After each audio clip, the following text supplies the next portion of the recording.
नमस्कार मित्रांनो, माझ्या यूट्यूब चॅनलवर तुम्हा सर्वांचं पुन्हा एकदा मनपूर्वक स्वागत आहे। पेन्शनधारकांसाठी एक आनंदाची बातमी समोर आली आहे। जीवन प्रमाणपत्र सादर करण्यासाठी नियमात मोठा बदल करण्यात आला आहे। यामुळे आता पेन्शनधारकांना अधिक सुविधा मिळणार आहेत। काय आहे ती महत्त्वाची अपडेट ते जाणून घेण्यासाठी व्हिडिओला शेवटपर्यंत नक्की पहा। अजूनही आपण आमचे यूट्यूब चॅनल सबस्क्राइब केले नसेल तर लगेचच सबस्क्राइब करा आणि समोरील बेल आयकॉन प्रेस करा, जेणेकरून अशाच महत्त्वाच्या अपडेट्स तुमच्यापर्यंत वेळेवर पोहोचतील। तर मित्रांनो, काय आहेत हे नवे नियम? कर्मचारी भविष्य निर्वाह निधी संघटनेने म्हणजे EPFOने जीवन प्रमाणपत्र सादर करण्यासाठी नवा नियम लागू केला आहे। यानुसार पेन्शनधारकांना आता दरवर्षी नोव्हेंबरमध्ये प्रमाणपत्र सादर करण्याची गरज नाही। आता वर्षभरात कधीही जीवन प्रमाणपत्र सादर करता येईल। प्रमाणपत्र सादर केल्याच्या तारखेपासून पुढील एका वर्षासाठी ते वैध असेल। उदाहरणार्थ, जर एखाद्या पेन्शनधारकाने 15 मे 2025 रोजी प्रमाणपत्र सादर केले तर ते 14 मे 2026 पर्यंत वैध राहील।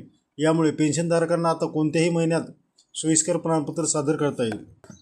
80 वर्षावरील पेन्शनधारकांसाठी विशेष सुविधा। वयोवृद्ध नागरिकांसाठी EPFOने विशेष तरतूद केली आहे।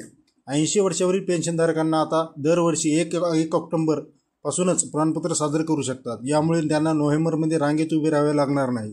ही सुविधा त्यांना प्रवासाचा त्रास आणि शारीरिक श्रम टाळण्यासाठी देण्यात आली आहे। जीवन प्रमाणपत्र सादर करण्यासाठी उपलब्ध ठिकाणे। EPFOने पेन्शनधारकांसाठी जीवन प्रमाणपत्र सादर करण्यासाठी विविध पर्याय दिले आहेत। EPFOचे 135 प्रादेशिक कार्यालय आहेत आणि 117 जिल्हा कार्यालय आहेत। पेन्शन वितरित करणाऱ्या बँकेच्या शाखा आहेत। स्थानिक पोस्ट ऑफिसेस आहेत। सुमारे 3.5 लाख कॉमन सर्व्हिसेस आहेत म्हणजे CSC सेंटर्स। उमंग ॲपद्वारे देखील आपल्याला करता येईल। घर बसल्या डिजिटल जीवन प्रमाणपत्र सादर करण्याची सेवा। EPFOने आपली पेन्शनधारकांसाठी घरपोच डिजिटल जीवन प्रमाणपत्र DLC सेवा सुरू केली आहे। ही सेवा India post payments bank IPPB द्वारे दिली जाते। यासाठी अल्प शुल्क आकारले जाते। त्याची प्रक्रिया ऑनलाईन नोंदणी करायची आहे। सोयीस्कर वेळ आणि दिनांक निवडायचा आहे। नाममात्र शुल्क भरायचे आहेत। पोस्टमन तुमच्या घरी येऊन प्रमाणपत्र सादर करण्याची प्रक्रिया पूर्ण करतो।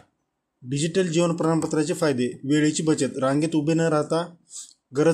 उभे राहायची गरज नाहीये। सोयीस्कर घरबसल्या प्रक्रिया पूर्ण करता येईल। लवचिक वेळ। वर्षभरात कधीही सादर करता येईल। सुरक्षित डिजिटल पद्धतीने साठवण होईल। पारदर्शक ऑनलाईन ट्रॅकिंग सुविधा उपलब्ध असेल।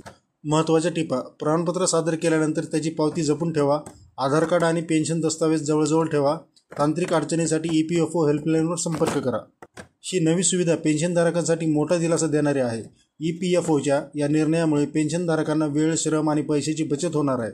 घरबसल्या पेन्शनसाठी आवश्यक असणारे जीवन प्रमाणपत्र सहज सादर करता येणार आहे। मित्रांनो, ही माहिती तुम्हाला उपयुक्त वाटली तर व्हिडिओला लाईक करा, तुमच्या पेन्शनधारक मित्रांसोबत शेअर करा आणि चॅनलला सबस्क्राइब करायला विसरू नका। धन्यवाद। जय महाराष्ट्र।